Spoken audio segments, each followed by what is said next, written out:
Welcome to the show, everybody. This is the first show presented by MyBookie, MyBookie.ag. It's wonderful to have you along for the ride. Bad news yesterday with the Philadelphia 76ers.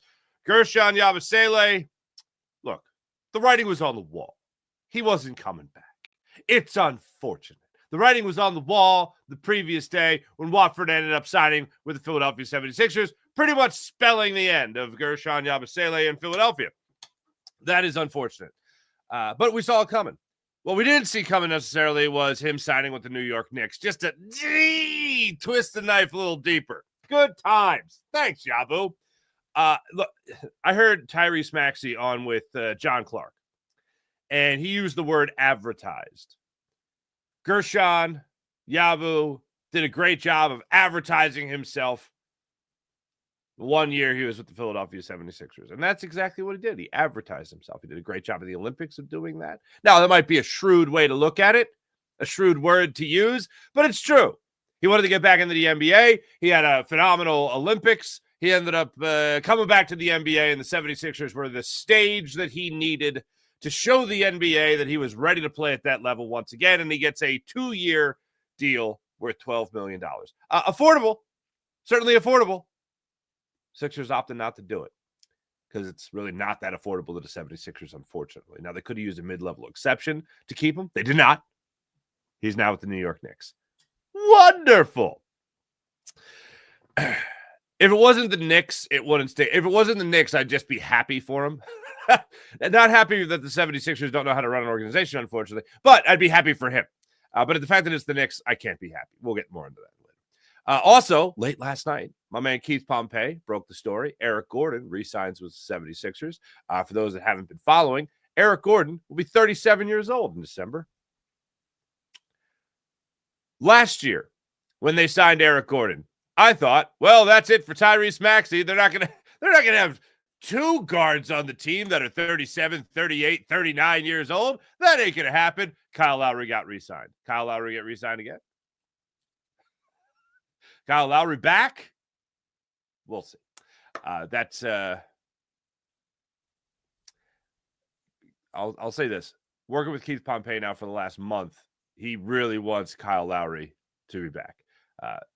Now, he really wanted him back to tutor Ace Bailey, essentially. Now maybe he'll be back to tutor VJ Edgecombe. Maybe that'll be the case. I'm good on getting older. Now that Eric Gordon's back, hey, if he shoots, the damn near 41% that he shot last year for the Sixers in games that he played in, then I'm feeling pretty good about it. But 37 years old by the midway point of the season, or 2 months into the season, that seems a little steep. I don't think you need two more of those guys. It certainly didn't work last year. Those guys weren't healthy last year. Kyle Lowry, good to have him around. Maybe have him as a coach, assistant coach. Do you keep him around that way? I don't know. An ambassador? I don't know. But I'm good. Now that Eric Gordon's back, I'm good on another aging guard. The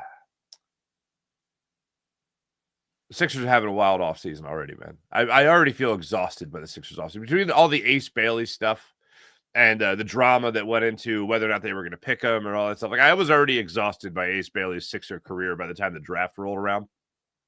I am really looking forward to Summer League because I want to see guys in a 76ers jersey play and try to win basketball games. And I like that TJ DeLeo is going to be the head coach of the 76ers, former Temple star TJ DeLeo, son of Tony DeLeo, the Sixers former front office executive and brief 76ers head coach. He's going to be running the Summer League squad. So I look forward to seeing how all that plays out. Go to you.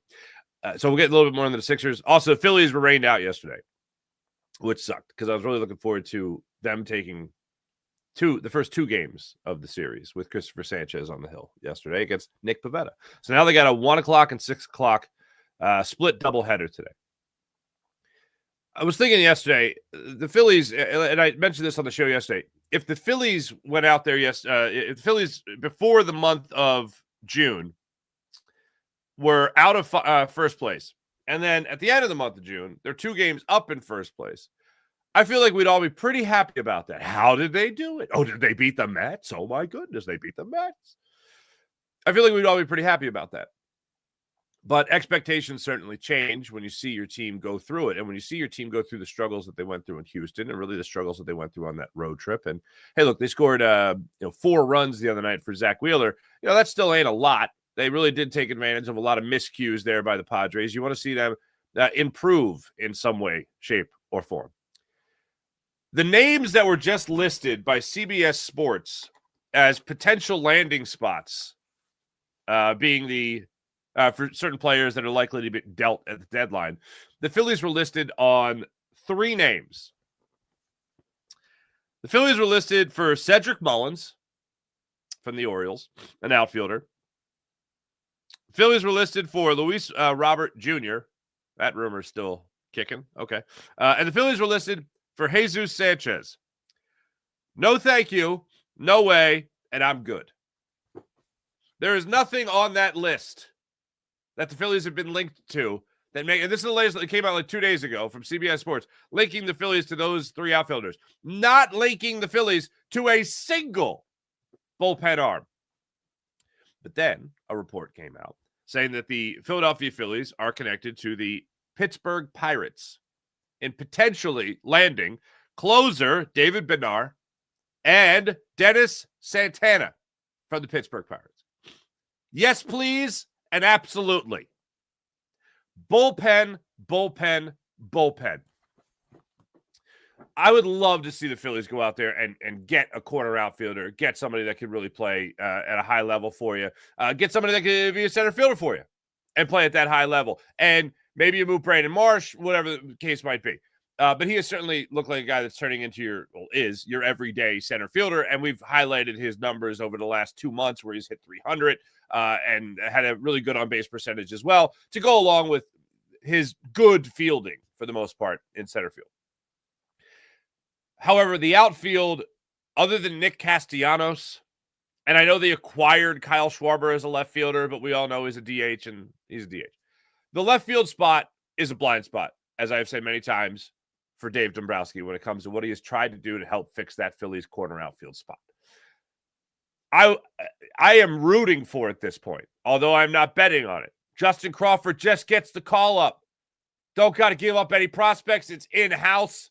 You call up a kid. That'll be so exciting. I said earlier in the year when the Phillies were going through even more struggles, they were losing 10-13.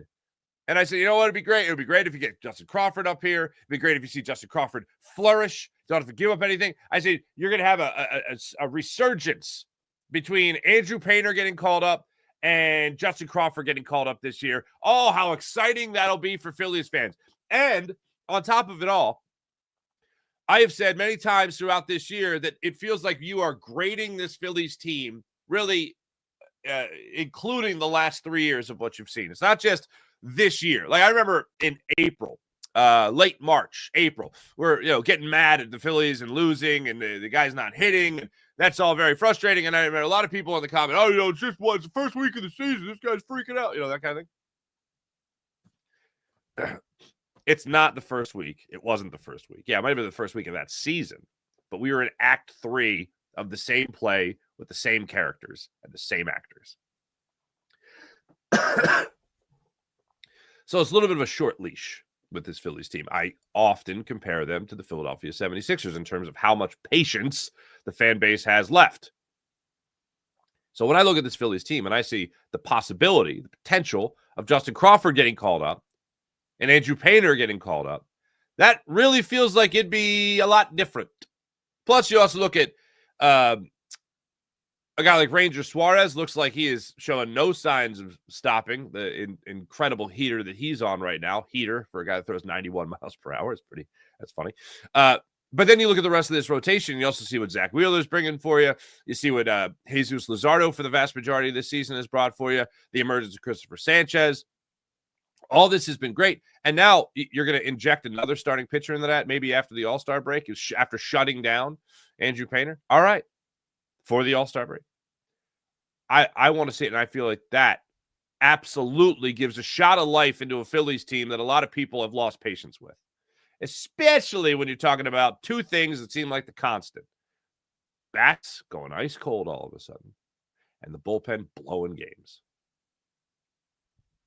You fix those problems at the deadline with either outside acquisitions like Bednar, for instance, or Santana. Santana, by the way, who I believe is still on suspension for swinging with a fan in the stands. Good times. They'll fit right in here. That'll be great. Try that stuff in South Philly, man. Anyway, that's fantastic. That'd be great. And then you also look at the idea of maybe adding a bat from within, a call up for Justin Crawford. I love it.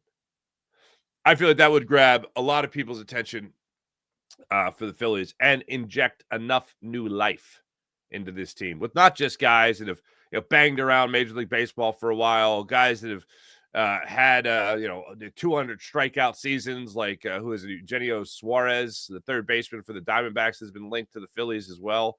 I'm good on that. Longtime Cincinnati Red. No thanks. I'm good on that too. So there's some names that are out there. There's no better situation. There's nothing better than Justin Crawford being the real deal, getting the call up. Now, I mentioned last week that Dave Dombrowski laid it out there saying, I've called up guys before in pennant races when he was in Boston, Detroit. I've called up guys before to help us out, and those guys came up and they helped us out. So he's no stranger to it. So he didn't close the door on it. He didn't give you the old Ruben Amaro Jr. Oh, Justin Crawford's not going to be the savior of this team. Take out the name Justin Crawford, insert the name Dominic Brown. Ooh, okay. Everyone calm down for a second. Not saying he's going to be that. But that was always said when the Phillies were struggling in the Dominic Brown days of him being that hotshot prospect coming up. Dominic Brown's not going to be the guy to save the team. Now, it didn't work out for Dominic Brown, unfortunately, or the Phillies for that matter. That doesn't mean it won't work for Justin Crawford. You're not hearing that Justin Crawford won't be the savior of this team from Dave Dombrowski. You're hearing, I'm open to it. The door's wide open for it. The opportunity is there for Justin Crawford. I love that. And then last week, Todd Zalecki, MLB.com, longtime Phillies writer. Todd Zalecki quoted a tweet about who could help the Phillies. And he quoted the tweet with the simple addition of text. Justin Crawford? ? If Todd Zalecki's saying that, and Dave Dombrowski's leaving the door open, that leads me to believe in the not too distant future, within a month maybe, Justin Crawford is playing center or left field for the Philadelphia Phillies. The guy really can't tear it up anymore. I mean, yeah, I would love to see 20 home runs, but you see 2. Okay. The on-base percentage, the batting average, everything makes sense. The position, everything makes sense. How are you going to challenge this guy anymore at the minor league level? Phillies can sit on their thumbs for a moment. Sit on their hands, twiddle their thumbs for as long as they want, but he's not going to get any better down there. The only way he's going to get better is if he gets that next challenge. Phillies have a thing right now where, yes, if they did call him up, they'd likely send down Otto Kemp. And I know nobody wants to hear that, but Otto Kemp's got to play every day, and Justin Crawford's got to play every day. So if you're going to be moving guys around in the outfield, odds are that Otto Kemp be the odd man out. And then if something happens with Bryce Harper again, then he'd be up and probably be playing first base again. But as of right now, that would be your answer to that question. What are they going to do in the outfield? I really feel the only logical thing is that they would bring up Justin Crawford. And they would hope that they wouldn't have to have Dave Dombrowski identify anyone around the league that could play left field in Philadelphia, because that has not gone well. Have somebody that's already in-house, more or less. And that's Justin Crawford. Now, as far as the bullpen goes, yes, go out there, get, oh man. If you can get Bednar, if you can get Santana, and you can pry them away from the Pirates. And look, the Phillies obviously aren't the only ones looking for a guy with a 1.70 ERA and then a 2.73 ERA and a 1.70 ERA for Santana and Bednar. As fast as humanly possible. I'd love to see those moves made. That's where the Phillies can really improve. As far as those other names, and I know these are names that a lot of people have thrown out, so CBS isn't exactly breaking any news here. But the Cedric Mullins thing, I don't get. the Luis Robert Jr. The guy had a 38 home run season once. That was cool. Ever since then, sucks. Jesus Sanchez of the Marlins. Yeah, I'm good again. No, thank you. I don't know what we're doing here. We're still doing this? We're still doing this? I feel like CBS just looked at it and went, hey, here's names. Threw them against the wall. So not cool. Don't appreciate. Don't appreciate. All right. That's how I feel like you can improve your Phillies with those names right there. All right, back to basketball. I'm very excited about the Philadelphia 76ers Summer League because I really want to see VJ Edgecombe play at this level. Are you going to learn more than you learned at Baylor? A little bit, just in terms of watching him. The thing that really sticks out is ball handling. And one of the reasons I didn't want the Sixers to take VJ Edgecombe is because I felt like in the worst case scenario, you're taking an offensively aggressive Matisse Thybulle. That's not a number 3 pick. So I wanted them to swing for the fences, and I wanted to go for Ace Bailey. Oh, and all the rumors about how, Ace Bailey, oh, man, what a scumbag that guy is. Oh, yeah, well, he's in Utah having himself a good time. All right, and I don't say that sarcastically. Everything I see from him, and I know there's been rumors and reports, he's not going to show up if it's Utah. There's rumors out there he's not going to show up. Well, he's there. He's there. And every video I see, he's smiling, despite what that freeze frame is at the draft. That's forever who these guys are going to be. These guys are going to forever be compared to one another. Okay. Now, unfortunately, the Sixers did not go in the direction I wanted them to go in. So now I'm looking at VJ Edgecombe saying, all right, how much better can he get between now and the start of the season? I always tell you guys, I never bet against anybody that has a great work ethic and already a little bit of talent. And VJ Edgecombe certainly has that. The work ethic has been questioned when it comes to Ace Bailey. But how much better? We saw a guy like Matisse Thybulle really work his ass off to try to be a 3-and-D player in the NBA. And it never really worked out. The defense was great when he was here in Philadelphia. No doubt about that. But the offense really never felt like it came. And with a guy like VJ Edgecombe, the huge head start that you have here is that he is already an NBA-ready defender. At least you feel like that before he takes on real NBA talent. You can presume that's what he has because he at least is a willing defender, which goes a long way in the NBA, unfortunately. And then his ability to attack the rim.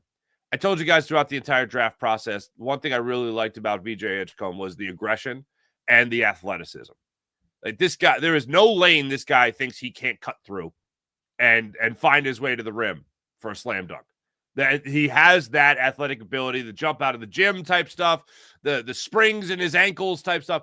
I want to see all that play out in Summer League. I want to see how he does that with new guys around him and how much he can improve on his ball handling. Because if there was anything you could really knock on him, it would be ball handling, number 1, shot selection, probably number 2.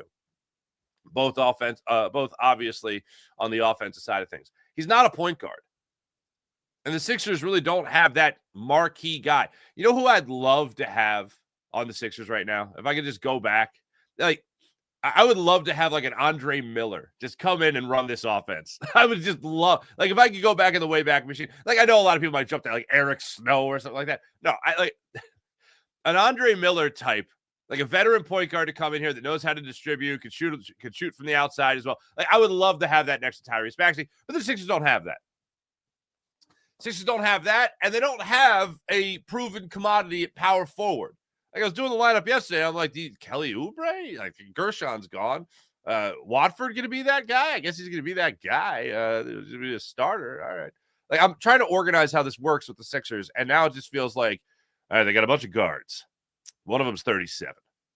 None of them are point guards. All right, have at it, boys. And that's including the distinct possibility of Quentin Grimes coming back. And then I look and I go, all right, well, you got Andre Drummond. There's rumors out there about possibly trading Andre Drummond.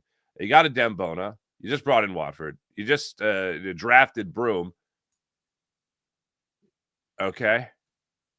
I feel like you still need to keep loading up on big men, especially when it comes to power forward spots. I know people have mentioned Paul George in that breath. No, thanks. I don't want Paul George anywhere. I don't want him down there. I know there's no like traditional power forwards anymore, where they're just standing on the blocks, between the corner and the block. They're just standing down there waiting for something to happen. Now, I don't want that for Paul George. I want him on the wing. I want him being that wing. I want him being a three-point threat, and every once in a while, that threat to drive to the basket. Old school Paul George.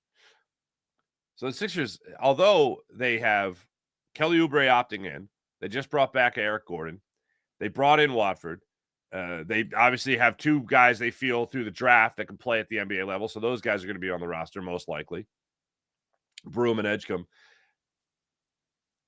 They got a bevy of guards. They've been busy this offseason, not in the way that we would have liked them to have been. They've brought in one outside acquisition. They made one outside acquisition in Watford, and everything else has just been running it back. They are still putting all their chips. Look, we know that where they are. It's just to put a bow on it. We know where their chips are going, and they're going right on Joel Embiid and Paul George. That doesn't feel good. That feels like it's no. Come aboard this ship. It's fine. Are you sure? It's taking on water over there. No. It's fine. Don't worry about it. Are you sure about this? I think I've been on this ship before, and it's gone down. No. We got some new things and organized it a little bit different. We're good. You don't need to do anything. Here, just sit right here on the ship. It's kind of damp. No. We're good. We got VJ Hitchcomb over there plugging up holes. Did he play center? No. Did he play point guard? No. Oh, okay. It feels like the same. It feels like we're doing the same thing. No, Quentin Grimes is here. I've only seen Quentin Grimes as the number one option on this offense trying to score the basketball. That's all I've seen. I need to see how he's going to fit in with all of this. And they haven't even signed him yet. The report is $25 million is what he's going to be after. I don't fault him for asking for that. I don't think he's going to get it. I said yesterday on Locked On 76ers that if you look at a guy like Andrew Nembhard, for instance, he's at $19 million. That's what he's at a year. I think Quentin Grimes is going to get around that. Now, do I think he's an Andrew Nembhard? No, I don't. But if you're pricing it out, that's what I think they're going to spend. Around 18, 19 million. And I don't think he's worth it. I think if you look around the NBA, though, and you say, all right, who are your... Now, also keep in mind, Andrew Nembhard's a starter. So if you throw that kind of money at Quentin Grimes, you're throwing starter money at him. And he knows around the NBA, he could probably get starter money somewhere. Yeah, it's going to be a crap team, but he could get that starter money. If he's making $19 million, then you're looking at Quentin Grimes, you're looking at Tyrese Maxey, you're looking at Paul George. On a healthy day, those are your 1, 2, and 3. So that means Jared McCain and VJ Edgecombe, your third overall pick, he's coming off the bench, like your 20th overall pick, Jared McCain. That doesn't seem like it makes a lot of sense. But here we are. Your second unit's going to be pretty solid. I'll tell you that much. But here's one thing that I want to kind of push out the door when it comes to the 76ers. Any idea of tanking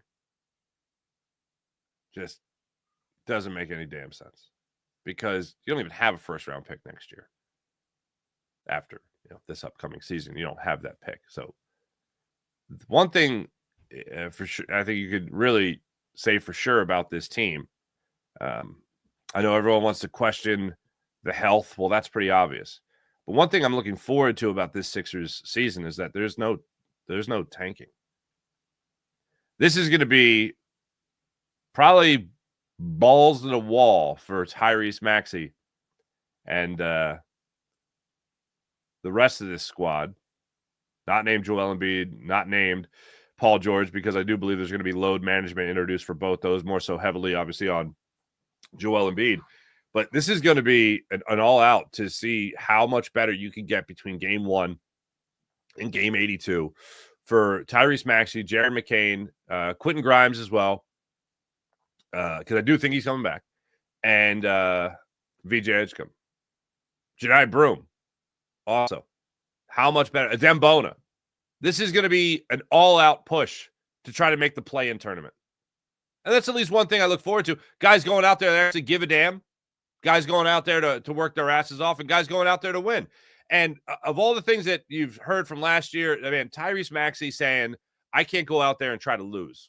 Like, if I can't go out there and play to lose. If I'm going out there, I'm playing to win. And the next thing you know, I think it was even later that week, he was shut down. Now, truth be told, you watched him play last year with that hurt finger, and he couldn't shoot a lick. The only concern I have about an all-out season without a lot of help for Tyrese Maxey, the only concern I have is just getting into bad habits. But with that comes a learning experience, so that would be the positive takeaway from it all. But I just want him to go out there and try to win. And you're going to get that either way with the 76ers in the upcoming season. And look, if there's ever motivation for Joel Embiid to go out there and play more, it's that this team is passing him by, and the East seems pretty open right now. Damian Lillard no longer with the Bucks. They waived him, quite the cost. They're trying to apparently put everything into keeping Giannis Antetokounmpo in Milwaukee. A lot going on in the NBA. Duncan Robinson out in Miami. How about that? There's a lot going on, and it just continues to lead to the idea that the East is wide open. Wide open. Pacers are losing Miles Turner. They're at a spot right now where they're apparently a lot of people in that locker room aren't feeling so good.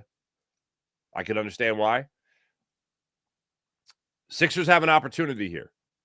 So if there's ever a season to actually go out there and try to win basketball games, this is it. Certainly not tanking. There's no incentive for doing it at the end of this year. They don't have their own first-round pick. They don't have any other first-round pick. You got to go win. That's one thing I'm looking forward to about the upcoming season. Now, I mentioned Eric Gordon in that too, coming back and actually being another guard. Another guard. I'll be waiting for the Kyle Lowry news next. Either retirement or a one-year deal with the Sixers again. Good times. Mentioned the Phillies earlier when it came to their potential fixes for this team. Let me know in the comments, what's the number one thing you want? Would you go corner outfielder over bullpen help? Or would you go bullpen over corner outfielder? Really, when I say corner, I mean outfield. Because, look, Nick Castellanos ain't going anywhere. Brandon Marsh can play left. Brandon Marsh can play center. They can move him if they get somebody in here that they feel could play center field. They move Marsh to left field, and that would be that. Max Kepler, I don't know if they'd involve him in a trade because he certainly doesn't seem to be a happy camper. I saw Destiny Luongo put it out there from Philadelphia Sports Nation. Put it out there saying that he thought his comments were overblown, and I'm sure they were. Here's the thing I don't like about reading comments versus hearing the comment. You never really know the tone. You know, he could people they read a negative comment from Max Kepler, something along the lines of, what he said. I signed here to be an everyday left fielder. People hear that, they're like, I signed here to be an everyday left fielder. Or, I signed here to be an everyday left fielder, and like that kind of thing. Like he knows it's not working out. So, according to him, he didn't say he was taken out of context, which was good. I hate when people say that. The other thing was he did say that, I think it just got blown out of proportion. Like I'm here to work, essentially. More of the attitude of I'm employee number whatever, and I gotta do whatever I can to help this team win, that kind of thing. That's more of, I think, the tone he meant it, and it hasn't worked out to this point. Well, yeah, hey, look, I was not in favor of the signing when it happened. I haven't really been in favor of the signing throughout the season. He's had some nice moments. He's got robbed of a couple of home runs, sure. But overall, the production ain't there. You want to play more? Hit better than 200. And then we can start talking about playing more. But he's not holding me up from doing anything. He's not holding me up from exploring outfield options. But I do believe the best case scenario is that the Phillies use whatever prospects they can, and they bring in the best possible bullpen options.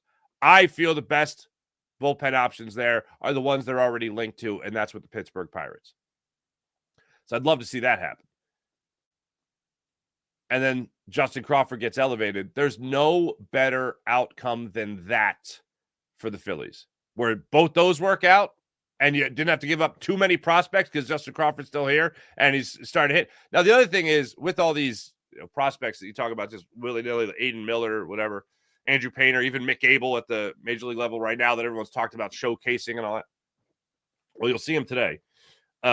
What I find very interesting here is you have Bryce Harper signing a long-term deal. You have Trey Turner signing a long-term deal. Alec Boehm's going to be due. Bryson Stott, I can't even think about long-term yet until he improves his hitting. There's a lot going on here with the contract situations with the Phillies, and I know that we talk about stupid money with John Middleton. At some point, it's got to become somewhat responsible money. So you're going to need to have young guys under young prospect deals for a while just to manage the budget. And you got Zach Wheeler signed. You still have Aaron Nola signed. Remember Aaron Nola? Remember that guy? You got money thrown around here already. So you're going to need some of these young guys well before they're arbitration eligible to be making bottom dollar while giving you top dollar type performances. And you hope that you eventually get that from Aiden Miller. You hope that you get that from Justin Crawford. You hope you get that from Andrew Painter. I still hope you get that from Mick Abel. But that's the business side of it that affects greatly what goes on to the field of play. So, again, best case scenario, Phillies are able to add to the bullpen without having to give up the entire farm, and Justin Crawford comes up and he ends up being your everyday player. Those are the best case scenarios. And somewhat likely best case scenarios. Whenever I try to give you guys a best case scenario, I'm always trying to give you something that's not just some fantasy. Oh, well, obviously they have Pete Incaviglia come back and play, and he's going to be your platoon left fielder. He'll be fine. He'll be fine. He'll be 22 home runs per at bat. No big deal. That's the way I see it playing out. A couple of things I picked up from Pro Football Focus on your Philadelphia Eagles as we get closer and closer. It's July. Training camp this month. 20 days. Pro Football Focus gave the Philadelphia Eagles the nod for the second best defensive line in football. Second to the Pittsburgh Steelers, which, you don't even know who's going to be on the Pittsburgh Steelers in a couple of weeks. They just seem to be getting rid of guys left and right. So maybe they'll move up to number one. I don't know. Maybe the Eagles will acquire somebody for the Pittsburgh Steelers to bolster their D-line. I don't know. Things are crazy. But they got second. Okay. Love that. And then something I've never seen before. I did the confused dog look at my phone when I saw it come up on the old Instagram, right? And I've told you guys about this before. The Eagles have the best.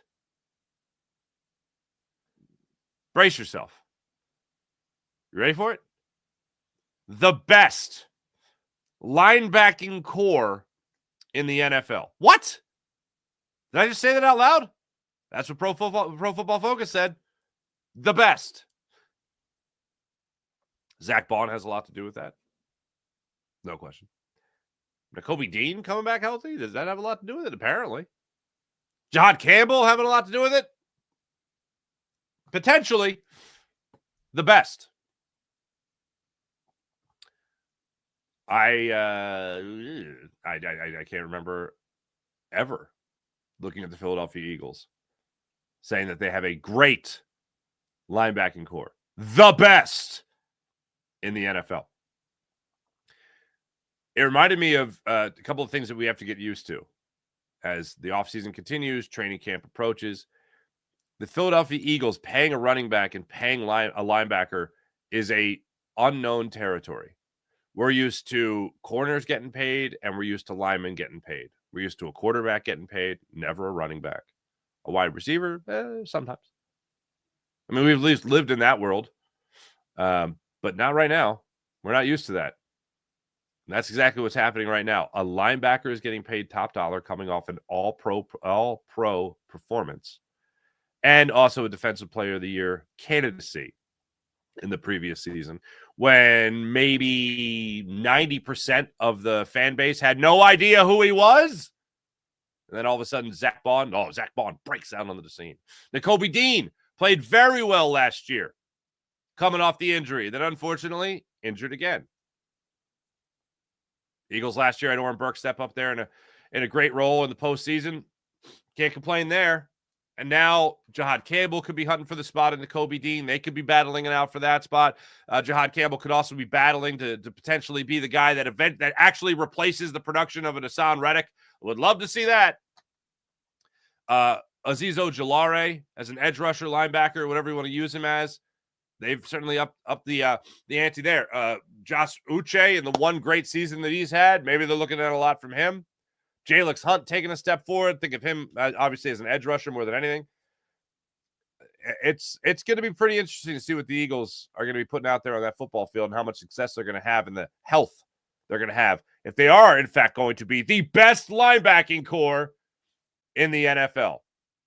That's the world we live in now, folks. Still can't get over it. Oh, and also just one more a reminder on your Philadelphia Eagles. In a time where every coach breaks every meeting from OTAs, minicamp, whatever, to training camp, but they end with like, hey, don't get in trouble in that time. Just remember that your quarterback published a children's book. The exact opposite. It's like something a coach would say when they break. Hey, look, I don't expect you guys to go out and like write children's books or anything, but, just stay out of trouble. And Jalen is like, I think I'm going to go, that's a good idea. I should probably write a children's book. The opposite of trouble. Oh, I'm going to get married twice, too.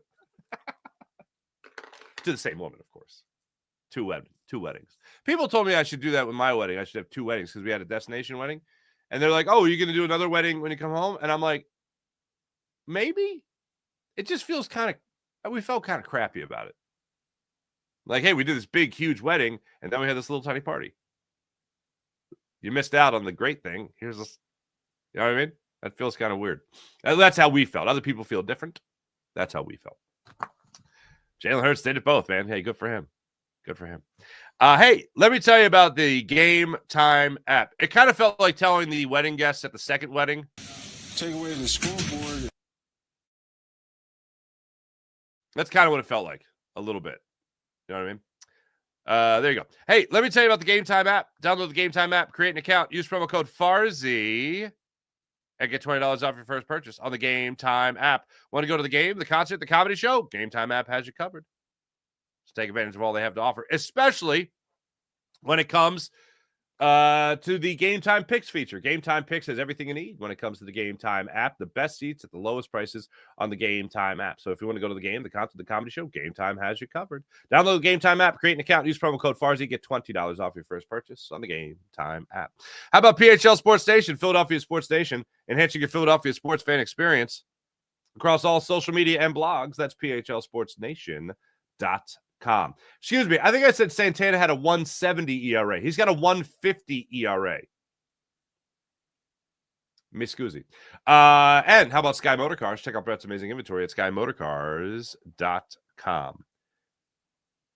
Let's get into the chat check and see how you guys doing this. Fine. Let's say Wednesday? Wednesday morning. Yes, Wednesday. Hey, remember, no Farzy show Thursday or Friday. No Farzy show Thursday or Friday. We're going to have a house full of people, a lot of babies. So I can't be loud in the house. And I don't know if you guys know. If you guys noticed or not, I'm pretty loud. So we're taking the 2 days off for the holiday. But appreciate everybody. There will be Locked On 76ers. That's a little bit later in the day. There will be Locked On Eagles. That's later in the day. So I will be doing that. And then postcast today and tomorrow. But not Friday. Off Friday. Oh, wait. Thursday is no game anyway. They have the off day Thursday. And Miss Guzzi. All right. Let's see how you guys doing. Buddy Christ, good morning. What's for breakfast? Probably another espresso because today's a really busy day. A breakfast burrito. Make a nice breakfast burrito. Daughter loves them. Little Toots loves them. April, good morning. What's for breakfast for you, Buddy Christ? Bread and wine? Too soon? All right. April, good morning. April, currently in line at the DMV. Here's hoping I'm not still here for the Phillies. Good luck, April. Good luck. Are you getting the real ID? Do you need the real ID? Or is that just a thing that we need in PA because we're a Commonwealth or something? Does everyone need a real ID? I don't know the rules. I was fully prepared just to bring my passport. You know what it feels like? It feels like, in all honesty, I remember that time when we were kids and they're like, hey, guess what? Now you're going to need an area code to dial someone down the street. Remember that? Okay. For the young people, you used to just have to dial 7 digits. And then you had to dial the full area code, the 215, right, along with the number. That sucked. That was like, oh, I got to call dudes down the street. Now it's like, I got to bring my passport just to fly to Virginia. Like, yes. Is it really that difficult? Or you just get a real ID. No, thanks. Sean Gillespie, what's going on? Buddy Christ, how can anyone entertain the notion that the Sixers will be a competitive team? I'll tell you, the NBA sucks. So you can kind of suck and be kind of good. That's the only way you can entertain that notion. It's not a compliment. It's not high praise. Like when I say, like a lot of times I'll identify whether or not a team is a playoff team. That's I think a very important thing because the regular season is for sheer entertainment, going to the games, blah, blah, blah, blah. But like the playoffs is what it's all about. If they're good enough to make the playoffs, yes, anything can happen, though likely not, for the Sixers. But if everybody else around you sucks, that makes you kind of look good if you're just a little bit okay. It's not a high bar, unfortunately. Teacher got game. Why are we signing mentors to the two roster spots? I don't know. That's why when I look at Eric Gordon, I go, well, maybe 41% for 3. And he plays limited. And look, you got a lot of young guys. You need a little bit of age experience on that bench. But I look, Eric Gordon being back, I don't want Kyle Lowry back. I love Kyle Lowry. As soon as he signed with the Sixers, I loved him. It was a nuisance anywhere else, but always respected him. I know what he's doing. But I don't need 2 37, 38, 39-year-old guards. Don't need that. Buddy Christ, you're a glutton for punishment. This is true. I am a Philadelphia sports fan. Sean Kilrain, good morning. Good morning. I know the rain out stinks, but now I can listen to the Phils all day today instead of listening to the Crybaby. Oh, Crybaby 20-sums I work with. Gotcha. There you go. I'm sorry for you. Philly Magic. Pin 9617. Morning, Farzy. I'm discussing with the Sixers that Guerschon did. What Guerschon did is treason. Should have left him in France. The re-signing of Eric Gordon makes me want to puke. Come on, Eagles training camp. Yes. Yes. Look, Guerschon put his talent out there at an affordable price for the 76ers. Sixers gave him the opportunity. Sixers didn't want to give him another opportunity. I don't blame Guerschon in this. Like, what is he going to do? Take less money to stay? Like, I think if the Sixers would have given him the mid-level exception, he would have stayed. This is Guerschon, good luck to you. I hate that it's the Knicks, but the Sixers are the ones that let this happen. That's where I'm at with that. And yes, please, training camp, get here as fast as possible. Danny Prado, hello. If Ace Bailey turns into a superstar, that could be a turning point for me. I was 3 years old in 1983. I don't know the feeling of an NBA championship. Pin, I was 6 months old in 1983. I was 6 months old.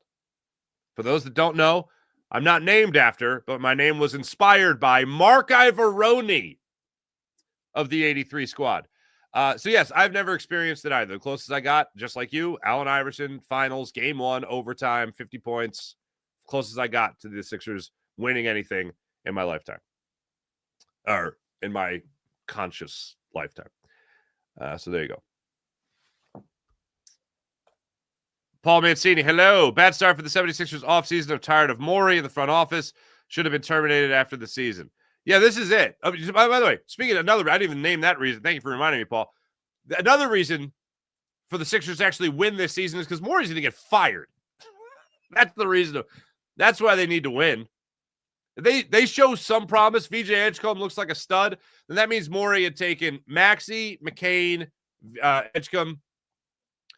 But look, that's all nice stuff. That all is good. Nothing's going to happen unless Joel Embiid is playing at, listen to my words, a near all-star level. Forget about MVP. That ain't happening. If he could just be near an all-star level, if Paul George could around the same, right? And he plays maybe 65 games, maybe 60. Then I think the Sixers are going to be set in terms of making the playoffs for sure. But not expecting too much. Sixers will tank the regular way they do every year. Yeah, except this time there's no pot of gold at the end. Greeny Green, is re-signing Eric Gordon a win now move or build for the future move, or neither? It's for the future in that having a veteran like him around is great for the young players that you're going to have in the future. It's a win now move if you're signing him more so for the reason that he can shoot 40, 41% from three. That's a win now move. That's someone you bring off the bench, knock down a couple shots, go back to the bench. So I'm not on the fence with it. I'm saying it's definitely both. Having him here helps the younger guys. Sure, that helps you for the future. But having him here now as a guy that can still shoot if he's healthy, that is a win now move.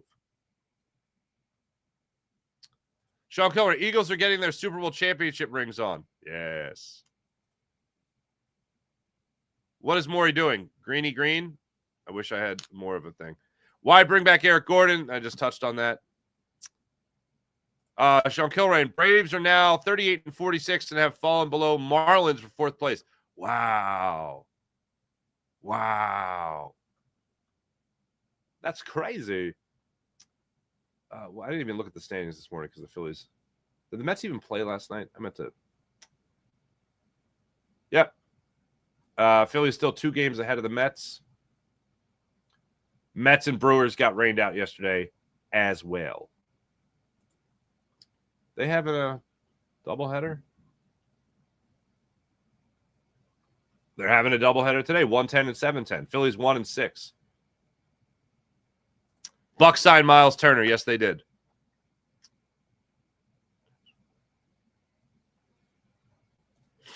Phillies should play Sosa in left field more often, but need to add 2 relievers, including a real closer, Bednar.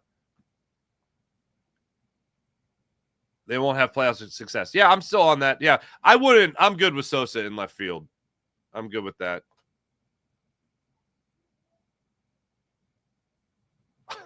Pin 96. Relatives in your house, hide the valuables.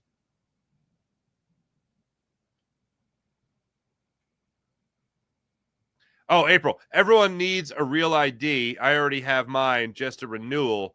But North Carolina DMV is the slowest place on earth. Sean Gillespie, Pro Football Focus, I take it with a grain of salt, even though I agree. Here's what Pro Football Focus is. It's fantasy sports. They grade everyone individually. So it has nothing to do with the team. But these are group ratings. So I find that to be interesting when it comes to a defensive line ranking at number 2 and a linebacker rating at number 1. Fascinating. When it comes to like Derrick Henry over Saquon Barkley, I don't care. That's fantasy. That's, oh, well, what if Derrick Henry was playing on that? Well, what if my ace? Okay. That's how I feel about that. Oh, Mullet. Oh, I thought you were saying you were having relaxing. Have relaxing time off, Farzi. I'll be on the Stone Harbor and Wildwood Beaches with my Sheba. Oh, that's nice. Drinking espresso. Serenity now. Thank you. Appreciate you. Real ID equals government scam for extra cash. Probably. Thanks, everybody in the chat. You guys are wonderful, as per usual. Let's get to the morning rush, brought to you by Sky Motor Cars, SkyMotorCars.com. Phillies, Padres, back at it today for a doubleheader. Here's what you got coming up today. 105, Mick Abel against Nick Pivetta. Then you got Christopher Sanchez at 6:15 against Dylan Cease. Let's go for the sweep. Let's get crazy.